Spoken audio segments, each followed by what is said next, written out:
నగదు తక్కువ బంగారం ఎక్కువ BNR golden diamonds Vijayawada Bengaluru Vizag. Hi hello welcome to Suman TV. నేను మీ రోషన్. సో పార్ట్ 1లో మీ అందరూ చూశారు. నందూస్ వరల్డ్ నందు మాట్లాడింది క్లియర్గా, అంటే చెప్పింది తన వర్షన్ ఏంటో చెప్పారు. అంటే క్లియర్గా నాకు ఆ కంపెనీతో సంబంధం లేదు, నా హస్బెండ్ కంపెనీ, అంటే వీడియోలలో ఆమె డామినేషన్ ఏ విధంగా ఉంటుందో సేమ్ అదే విధంగా. సో నాకు సంబంధమే లేదు, మా హస్బెండ్ది, నేనేమన్నా దాంట్లో డైరెక్టరా, నాకు అసలు సంబంధం లేదు కదా, అతను కదా పేమెంట్స్ తీసుకుంది, నాకేం సంబంధం, నా ఫోటోలు వాడి లేకపోతే నా పేరు వాడి వ్యూయర్షిప్ తెచ్చుకునే ప్రయత్నం చేస్తుంది తెలుగు మీడియా లేకపోతే తెలుగు వాళ్ళు. మరి ఇన్ని సంవత్సరాల నుంచి నువ్వు చేసిన పని ఏంటి మరి? సో నువ్వు చేసింది కూడా అదే కదా, తెలుగు వీడియోలు పెట్టి లండన్లో ఉండి తెలుగు ఆడియన్స్ని, తెలుగు సబ్స్క్రైబర్స్ని, తెలుగు డబ్బులే కదా తిన్నది. నువ్వేమో లండన్ డబ్బులు అని తినలేదు కదమ్మా, వాస్తవంగా మాట్లాడుకోవాలి కదా కొన్ని. మరి మోసం చేసిన దాంట్లో మరి భార్యాభర్తలో వాటా ఇద్దరిది ఉంటుంది. సో ఇప్పుడు తప్పు రుజువైన తర్వాత నా హస్బెండ్ది, నా హస్బెండ్ కంపెనీ అని చాలా క్లియర్గా చిన్నగా ఏం తెలియకుండా పార్ట్ 1లో మాట్లాడేసి తప్పించేసుకుంది అక్కాయ్.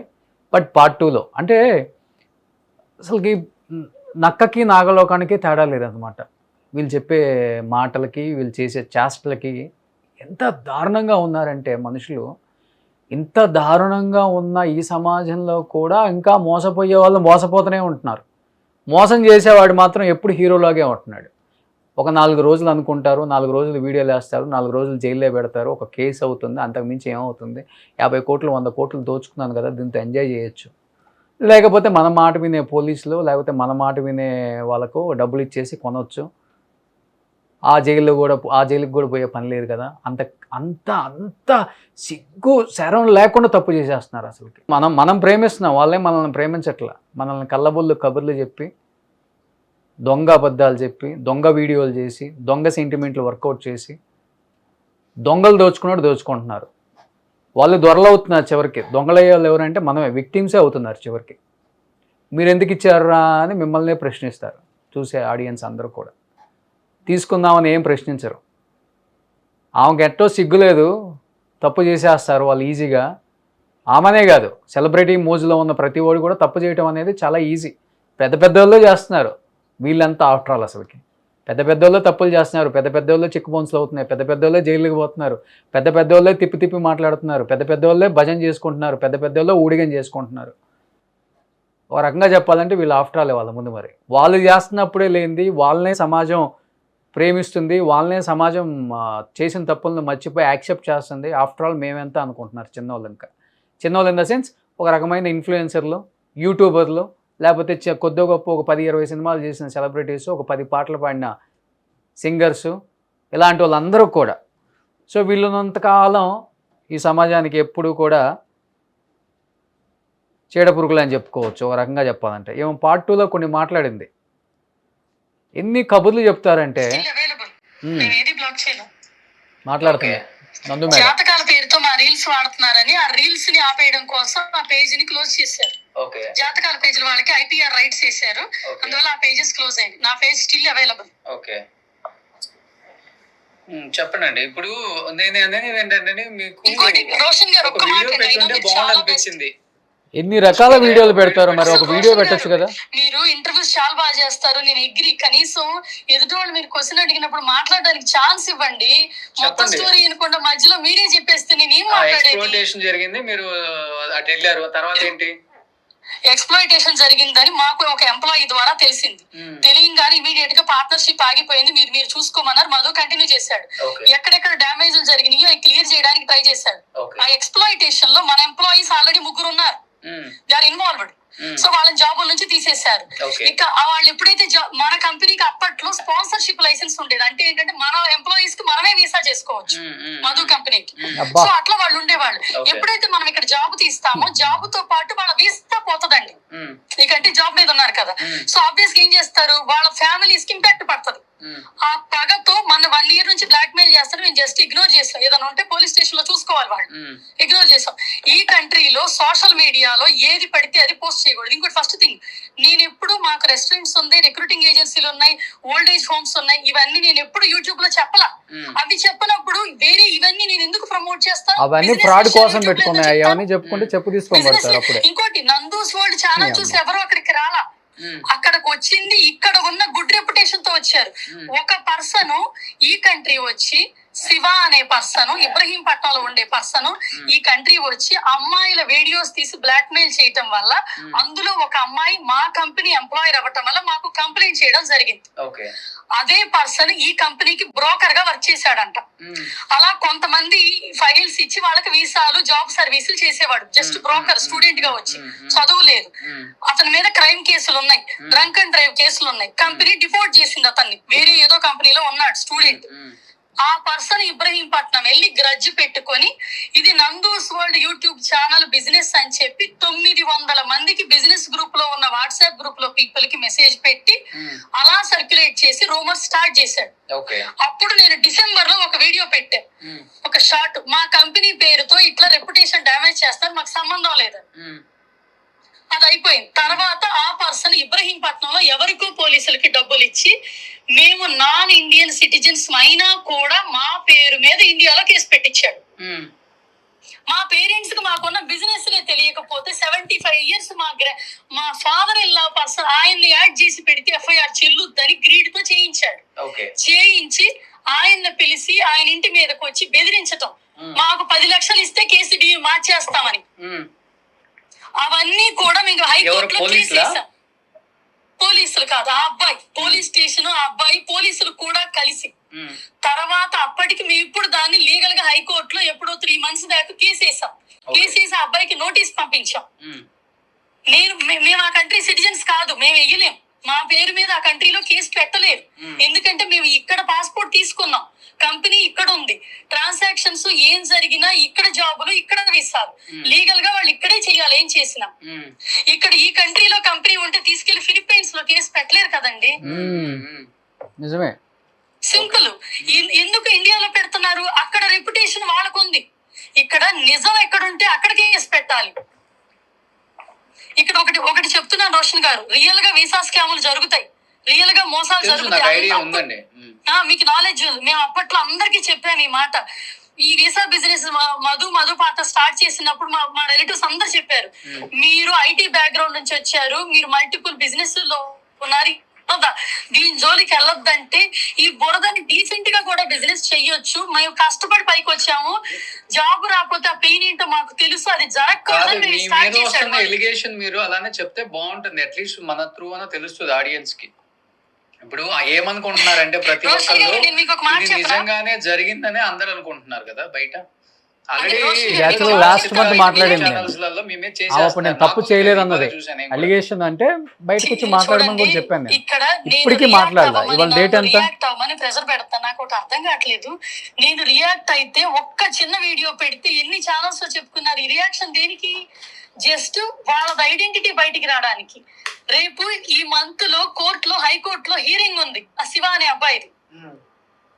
తన వైఫ్ కి జరిగిన వీసాని తనదని చెప్పుకొని తన న్యూడ్ వీడియోస్ పెట్టి అమ్మాయిని బ్లాక్ మెయిల్ చేసింది, కవరప్ చేసి మమ్మల్ని ట్రాక్ చేసి మేము మా ఎంప్లాయీని అమ్మాయిని బయట పెట్టగలమా? పెట్టలేంగా. అమ్మాయి పరువు తీయగలమా? పెళ్లి కాల. మేము ఓన్లీ మీరు అక్కడ యూకే టైర్ 2 వీసా స్కామ్ జరిగింది, విక్టిమ్స్ బయటకు వస్తున్నారు కాబట్టి ఇది ఏంటనేది మాట్లాడమని చెప్తున్నాను అంతే. నేను మిగతా వాళ్ళ కేసుల గురించి నేను మాట్లాడమని చెప్పలేదు. ఇంకా అది దాని వల్లే కదా ఇదంతా చేస్తుంది గ్రజ్జుతో. నాకు ఒక్క మాట చెప్తానండి, వీసా గనక రిజెక్ట్ అయితే టాపిక్ డైవర్ట్ చేసేస్తుంది. గవర్నమెంట్ ఇస్తుంది. ఇంతమంది విక్టిమ్స్ మోసపోయారు, దాని మీద మాట్లాడండి నేను చెప్తుంటే ఎవరో శివ ఏదో చేసి మా మామని మేనేజ్మెంట్ ఒక పేపర్ ఇస్తుంది, ఈ ఎంప్లాయీని మేము తీసుకుంటున్నాం, మాకు వీసా కావాలి అని. దాన్ని COS అంటారు, కాస్ అంటారు. ఆ కాసు ఒక కంపెనీ ఇస్తుంది. ఇక్కడ మల్టిపుల్ కంపెనీలు, మీరు అన్నారే కొన్ని వేల మందో 100 మందో స్టూడెంట్స్, అన్ని వేల కంపెనీల మీద వాళ్ళు కేసు పెట్టాలి. రిక్రూటింగ్ ఏజెన్సీ మీద ఎలా పెడతారు? రిక్రూటింగ్ ఏజెన్సీ ఆ కంపెనీతో కనెక్షన్, అంతేగాని ఆ పర్సన్ తో కనెక్షన్ కాదు. రిక్రూటర్స్ అండి, మీకు అర్థమైందా? కాదు. ఇప్పుడు వాళ్ళు మిమ్మల్ని టార్గెట్ చేయడానికి వన్ ఆఫ్ ద రీజన్ ఏంటంటారు మరి? ఇప్పుడు శివ తీసి పక్కన పెట్టేసేయండి. శివ హైదరాబాద్ లో మీ మీద గెడ్జ్ తీర్చుకోవడానికి రివెంజ్ కి మీ మామగారినో ఎవరినో పెట్టి కేసు పెట్టారు. ఓకే, వాట్ అబౌట్ యూకే లో ఉన్న స్టూడెంట్స్ కానీ, యూకే లో ఉన్న వేరే కంట్రీస్ వాళ్ళు? నేను మీకు ఇందాక ఒక మాట చెప్పాను, యూకే ఇమిగ్రేషన్ కంపెనీస్ అని కొట్టండి. లాస్ట్ నవంబర్ నుంచి 3000 కంపెనీస్ కి కంట్రీలో లైసెన్స్ పోయింది. బికాస్ ఆఫ్ స్టూడెంట్స్ ఒక చోట లీగల్ గా జాబ్ చేయాల్సింది రెండో చోట చేయటం వల్ల ఆ కంపెనీలకు లైసెన్సులు పోయినాయి. అప్పుడు ఆ స్టూడెంట్స్ అందరికి జాబులు పోతాయి. జాబులు పోయిన వాళ్ళకి డబ్బులు ఎవరిని అడుగుతారు చెప్పండి? డైరెక్ట్ కంపెనీని అడుగుతారా?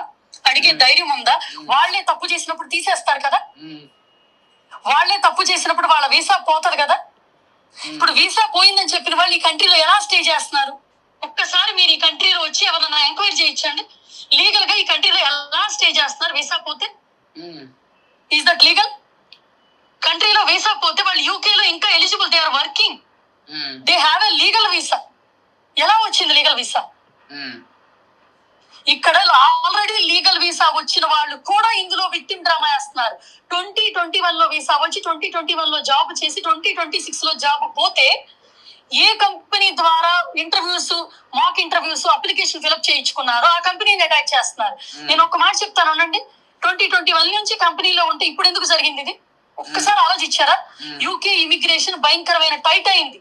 ఇండియన్స్ వెళ్ళిపోమని ర్యాలీస్ చేస్తున్నారు. ఇప్పుడు ఇండియన్స్ మీద అటాక్ జరుగుతుందని వాళ్ళు వెళ్ళేటప్పుడు డబ్బులు తీసుకెళ్ళడానికి ఆడుతున్న గేమ్. ఇప్పుడు మీరు ఒకటి చెప్పండి, ఒక మనిషికి అన్యాయం, ఇప్పుడు నాకు అన్యాయం జరిగిందని నేను చెప్తానండి. నాకు ఒక క్లాస్మేట్స్ ఉంటారు 50 మంది ఇక్కడ ఫ్యామిలీస్. వాళ్ళందరూ నాకు సపోర్ట్ చేస్తారా, మీకు సపోర్ట్ చేస్తారా? నేను వాళ్ళందరికీ నాకు వచ్చిన దాంట్లో డబ్బులు ఇస్తానని చెప్తా. ఎవరికి సపోర్ట్ చేస్తారండి? ఒక్క మాట చెప్పండి.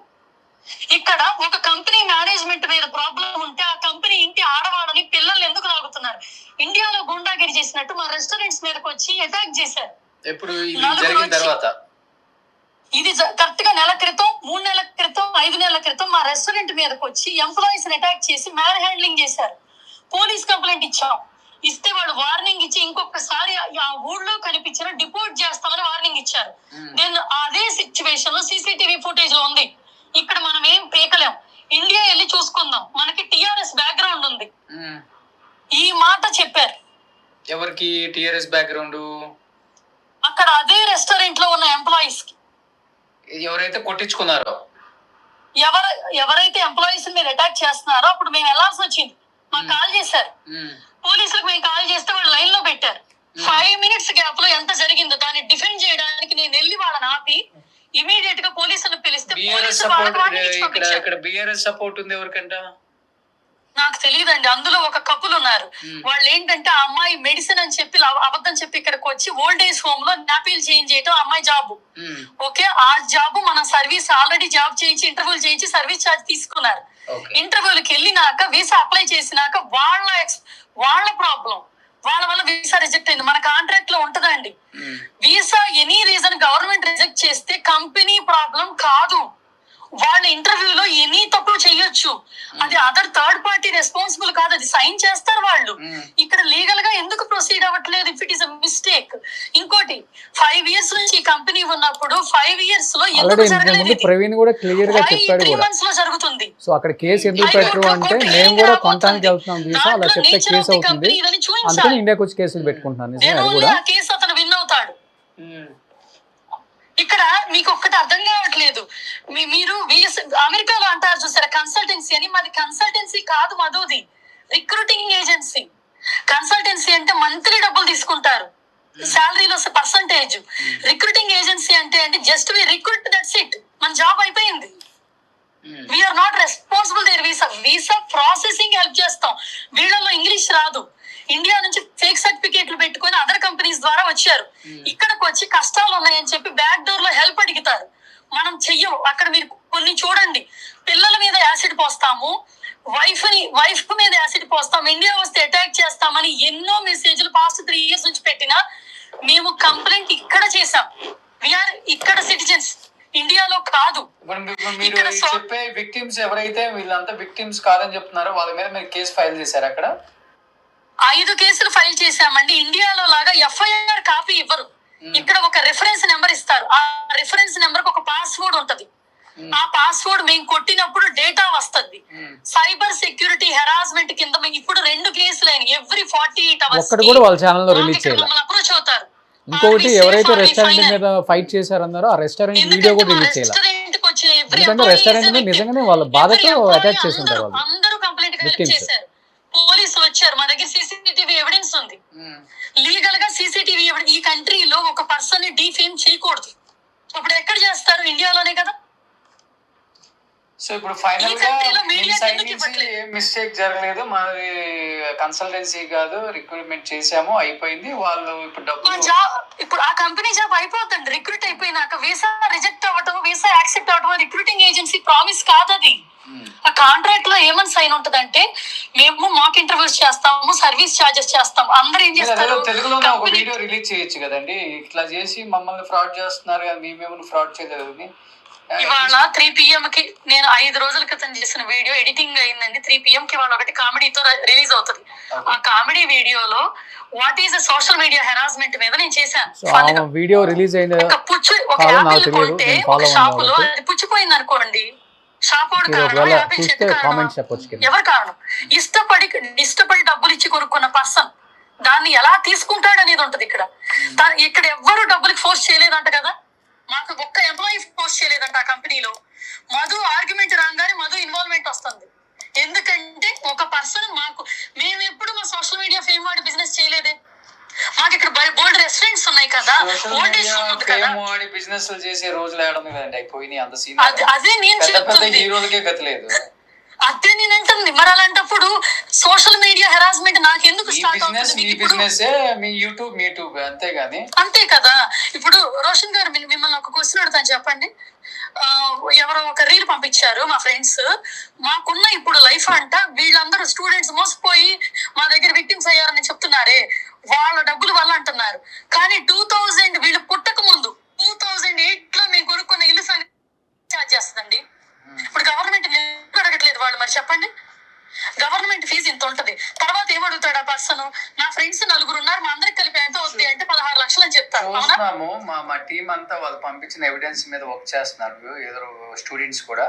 ఒకసారి అవన్నీ టాలీ చేసుకున్న తర్వాత మీరు అవన్నీ టాలీ చేసుకొని యూకే గవర్నమెంట్ డేటా రికార్డ్ తీసుకోండి. మ్యాచ్ అవ్వకపోతే అప్పుడు మిమ్మల్ని ఒకసారి కాంటాక్ట్ అవుతాను, ఎట్లా చేద్దాం ఏంటి మీతో మాట్లాడతాం. ఓకేనండి. ఇదిగో రోషన్ గారు, మీరు టాలీ చేసుకున్నాక ఇక్కడ గవర్నమెంట్ లో ఒరిజినల్ డాక్యుమెంట్ ఏదో ఫేక్ డాక్యుమెంట్ ఏదో ఫస్ట్ చూసుకోండి. ఒకటండి, ఒక పర్సన్ కి న్యాయం జరిగినా అన్యాయం జరిగినా కోర్టులు ఉంటాయి, పోలీసులు ఉంటాయి. సోషల్ మీడియాలో న్యూస్ ఛానల్లో చెప్పేది టీఆర్పీ కోసము, డిఫేమ్ కోసం తప్ప న్యాయం పోరాటం కాదది. దేశ పోరాటం బోర్డర్ లో జరుగుద్ది, సోషల్ మీడియాలో జరగదు. ఇప్పుడు మీరు టాలీ చేస్తున్నారే, మీరు టాలీ చేసింది మొత్తం యూకే గవర్నమెంట్ సైట్ లో రియల్ దాంట్లో పెట్టి మీరు చెక్ చేసి ఇక్కడ నుంచి ఒక ఎవిడెన్స్ తీసుకోవాలి. ఇంకోటి నాకు చెయ్యొద్దు. నేను ఇప్పుడు నా నెంబర్ కి చేస్తే మధుతో మాట్లాడండి. తను ఏది మాట్లాడినా రికార్డ్ చేసి front bit last bit cut చేసి మధ్యలో పెట్టి తీసుకుంటున్నారు. తను మాట్లాడటం మానేశాడు. ఇది నేను ఇక్కడ ఈ కంట్రీలో గవర్నమెంట్ ఏదైనా అడిగితే చెప్పాలి, వేరే ఎవరో ఇన్ఫ్లుయెన్సర్స్ అడిగితే ఆన్సర్ చెప్పాల్సి వస్తుందండి. ఇదేం పంచాయతీ మాకు అర్థం కావట్లా. ఇక్కడ యూకే రిజిస్టర్డ్ కంపెనీ, లైసెన్స్ పోయింది కానీ మా కంపెనీ బిజినెస్ లైసెన్స్ పోయింది అంతే. అది కూడా ఏంటి, వీసాకి ఇక్కడ లోకల్ పీపుల్ రిక్రూట్ చేసుకోవచ్చు, మిగతా local people available. But international అంటే వేరే ఇన్ఫ్లుయెన్సర్స్ అడిగారు అంటే మీరు కూడా ఒక ఇన్ఫ్లుయెన్సర్ కాబట్టి ఫ్రెండ్షిప్ మీద అడుగుంటే అడగలేదండి, చేసేస్తున్నాడు. ఒక అబ్బాయి 4-5 వేలు ఫాలోవర్స్ ఉన్న ఒక స్టూడెంట్ రీల్ కింద డబ్బులు తీసుకొని చేసేస్తున్నాడు. అసలు బూతులు తిడతా చేసేస్తాడు యూకే లో. నేనేదో ఒక వీడియో చూసాను తెలుగులో, ఏదో ఛానల్, ఇప్పుడే నాకు తెలియదు, నేను ఇప్పుడు చూసిన తర్వాత అనిపించింది. నాకు కొంచెం యూట్యూబ్ నాలెడ్జ్ లేదండి, ఎవరెవరు ఇన్ఫ్లుయెన్సర్స్ ఎవరు ఏం చేస్తారో కూడా. ఎగ్జాక్ట్లీ, చాలా మంది ఉన్నారు ఇక్కడ. ఒకటండి, మేము యూట్యూబ్ ఈ బిజినెస్ రెండు మా కర్మగాలి దగ్గర 2 ఏళ్ల గ్యాప్ తో వచ్చినట్టు ఉన్నాయి. కానీ మేము ఎప్పుడు ప్రమోట్ చేయలేం. ఈవెన్ రెస్టారెంట్ పెట్టి అందరూ నన్ను ప్రమోషన్ అడుగుతారు ఇక్కడ తెలుగు వాళ్ళు, కానీ నేను ఎప్పుడు ఇక్కడ రెస్టారెంట్స్ ప్రమోట్ చేయలే, ఎందుకంటే మాకే రెస్టారెంట్ చేంజ్ ఉంది. ఇంకోటండి, ఒకటి గుర్తుపెట్టుకోండి, మేము ఎంతో కష్టపడి ఈ కంట్రీ వచ్చినప్పుడు ఈజీ దారి స్టూడెంట్స్ కోసం స్టార్ట్ చేస్తే మన తెలుగోడిని ఏదైనా చెయ్యొచ్చు. ఇవాళ నేను కామెడీ వీడియో పెట్టింది అదే, తెలుగోడు కాబట్టి తెలుగోడిని ఏదైనా చెయ్యొచ్చు. తెలుగోడు పరువు తీస్తామంటే తెలుగోడు నమ్ముతారు. పర్సనల్ గా ఇవన్నీ చూసిన తర్వాత నేను కాల్ చేస్తానండి. అసలు మీ ఇష్టం అండి. ఓకే నంది గారు. సో ఇది ఫైనల్గా మన నందు గారి సెకండ్ వర్షన్. అంటే ఆమె క్లియర్గా చెప్తున్నారు అక్కడ రెస్టారెంట్ మీద ఆల్రెడీ దాడి చేశారంట. మరి దాని మీద దాడి జరిగిన వీడియో అయితే ఆమె ఎక్కడ రిలీజ్ చేయలేదు. అండ్ ఇంకొకటి చాలా మంది మీద కేసులు పెట్టానని చెప్తున్నారు. ఎఫ్ఐఆర్ మాకు ఇక్కడలాగా ఎఫ్ఐఆర్ కాపీ ఇయరు ఆన్లైన్లో చెక్ చేసుకోవాలన్నారు. మరి దాని స్టేటస్ ఏంటో కూడా తన యూట్యూబ్ ఛానల్లో పెట్టలేదు. నేను ఫోన్ చేసింది 1 నెల క్రితం. డెఫినెట్గా ఇదంతా టాలీ అయిన తర్వాత మీరు తప్పు చేశారని చెప్తే డెఫినెట్గా దీని గురించి మాట్లాడతానని క్లియర్గా చెప్పాను ఆ రోజు. అందుకే ఆ కాల్స్ ఈరోజు నేను బయట పెట్టి మాట్లాడాల్సి వస్తుంది. ఇంకొకటి తను చెప్తున్నారు అంటే యూకే గవర్నమెంట్ అక్కడ పాలసీల గురించి అక్కడ రకరకాలు ఏదో చెప్తున్నారు. సో ఏమైనా పాలసీలు ఉండొచ్చు, మీ పాలసీలు డెఫినెట్గా ఒక స్టూడెంటు లేకపోతే ఒక ఫ్యామిలీ మీ ద్వారా నష్టపోయారు అంటే దాన్ని మళ్ళీ వాళ్ళకి మంచి జరిగేలా చేయటం కూడా మీదే బాధ్యత. డెఫినెట్గా మీరు డబ్బులు తీసుకున్నారనే మాట వాస్తవము. వాళ్ళ దగ్గర నుంచి వీసా ప్రాసెసింగ్కి మీరు నమ్మించి మోసం చేశారనే మాట కూడా వాస్తవమే. కాబట్టి వాళ్ళు కూడా అక్కడ ఎందుకు కేసు పెట్టలేదు అనేదానికి కూడా రీజన్ చెప్పారు. సో ఆమె మీద కేసు పెడుతున్నావు, ఎందుకు కేసు పెడుతున్నావు? సో నేను కూడా వీసా బయింగ్ అంటే నేను కొనుక్కుంటున్నాను, అది కూడా అక్కడ క్రైమే కాబట్టి మేము పెట్టలేదు, అందుకని ఇండియాలో పెట్టామని చెప్తున్నారు. సో ఎనీహావ్ దీనికి బయటకు వచ్చి సమాధానం చెప్పాల్సిన బాధ్యత నందుగారి మీద, నందుగారు హస్బెండ్ మీద కూడా ఉంది. డెఫినెట్గా ఇంతమంది 300 మంది స్టూడెంట్స్ మోసపోయారంటే చిన్న విషయం కాదు. ఇది ఒక తెలుగు రాష్ట్రాలే కాదు, మిగతా రాష్ట్రాలకు సంబంధించిన వాళ్ళు, పాకిస్తాన్ వాళ్ళు, బంగ్లాదేశ్ అంట, దుబాయ్ అంట, ఎంతోమంది మోసపోయారు వీళ్ళ ఏజెన్సీని నమ్ముకొని, వీళ్ళ హస్బెండ్ని నమ్ముకొని, వీళ్ళ ఫ్యామిలీని నమ్ముకొని. సో డెఫినెట్గా ఆన్సర్ చేయాలి మీరు. సోషల్ మీడియాలో రకరకాల వీడియోస్ చేస్తారు, దీని మీద కూడా ఒక వీడియో చేయాలి. ఎందుకు జరిగింది, ఎందుకు జరగాల్సి వచ్చింది, నెక్స్ట్ వాళ్ళకి సొల్యూషన్ ఏంటి, దీని మీద కూడా మీరే వీడియో చేయాలి. నిజంగా ఆ డబ్బులు మీ దగ్గర ఉండుంటే మీరు అన్నట్లుగానే ప్రాసెసింగ్కి ఫీజు తీసుకొని మిగతా అమౌంట్ మీ దగ్గర ఎక్సెస్ ఉంటే, అంటే కొంతమంది స్టూడెంట్స్ చెప్తున్నారు ఆయన చాలా తెలివిగా సగం అమౌంట్ అతని అకౌంట్కి వేయించుకుంటాడు, మిగతా మల్టిపుల్ అకౌంట్స్ అని చెప్తున్నారు. కాబట్టి మీ పార్ట్నర్స్ ఎవరైతే ఉన్నారో దోచుకున్న పార్ట్నర్స్ అందరూ కలిసి కూర్చొని బాబు ఉన్న పేరంతా పోయింది, ఇంకా పోవటానికి ఏం లేదు, ఇండియా తీసుకుపోయి చెప్పకూడదు తినే లోపే మనం పంచుకునే కాస్త కూడబెట్టుకునే కాస్త కొంచెం దగ్గరికి తీసుకొచ్చి స్టూడెంట్స్కి ఎంత ఇవ్వాలో అంత కాకపోయినా కానీ ఇంత అయితే ఇచ్చేద్దామని చెప్పేసి మీరు మాట్లాడుకొని వాళ్ళకి న్యాయం చేయాలని కోరుకుంటున్నాను నందుగారు. సో మీరు న్యాయానికి సంబంధించిన వీడియో పెట్టమని నేను అడగట్లేదు, డైరెక్ట్గా న్యాయం చేసేసిన తర్వాత స్టూడెంట్స్ మాకు కొంత అమౌంట్ వచ్చింది, we are very happy. At least India పోలీసుని నమ్ముకున్నందుకు, ఇండియా జ్యుడిషియరీని నమ్ముకున్నందుకు, ఇండియా మీడియాని నమ్ముకున్నందుకు మాకు కొంత న్యాయం జరిగిందనేది ఒక చిన్న తీపి కబురు అయితే వినాలని మేము కోరుకుంటున్నాం. So thank you so much. మళ్ళీ ఇంకొకసారి మీతో మాట్లాడే ప్రయత్నం చేస్తాను. చివరిగా మాట్లాడుతున్నానని చెప్పాను కాబట్టి రేపు కానీ ఎల్లుండి కానీ మీరు ఆల్రెడీ ఫస్ట్ వీడియో చూశారు, సెకండ్ వీడియో చూశారు, దీనికి డెఫినెట్గా కంటిన్యూషన్ ఏదో ఒకటి మాట్లాడటానికి మీరైనా మాట్లాడవచ్చు కాల్ చేసి, లేకపోతే నేను కాల్ చేయమన్నా నేను కాల్ చేస్తాను. సో మీ యూకే టైమింగ్ ప్రకారం టైం చెప్తే మీ పార్ట్నర్స్తో మాట్లాడుకున్న తర్వాత దీనికి సొల్యూషన్ ఏంటి ఎదుగుదాం.